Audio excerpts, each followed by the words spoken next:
छत्तीसगडमधील चकमकीत 7 नक्षलवादी ठार, सुरक्षा दल आणि नक्षलवाद्यांमध्ये चकमक। फडणवीस अजित पवार दिल्लीत, शिंदेंची मुंबईत बैठक, शिवसेनेने कसली महापालिका निवडणुकांसाठी कंबर।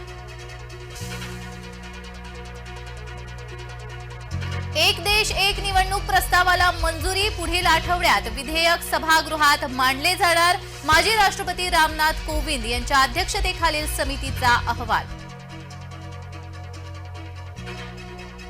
राष्ट्रीय तपास संस्थेची महाराष्ट्रात छापेमारी, भिवंडी, अमरावती आणि संभाजीनगरमध्ये छापे, खोणी खाडीपार परिसरातून एकाला घेतलं ताब्यात, दहशतवादी संघटनांच्या संपर्कात असल्याचा संशय।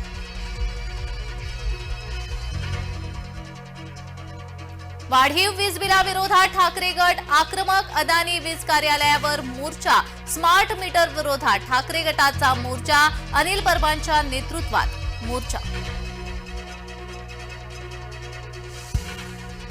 बेस्टचा चालक मद्य घेतानाचा व्हिडिओ समोर, व्हिडिओतला तो बस चालक निलंबित, बेस्ट प्रशासनानं केली निलंबनाची कारवाई।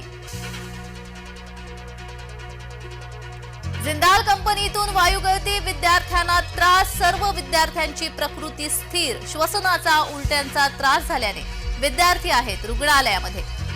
रत्नागिरीतील नांदेवडी माध्यमिक विद्यामंदिरातील घटना।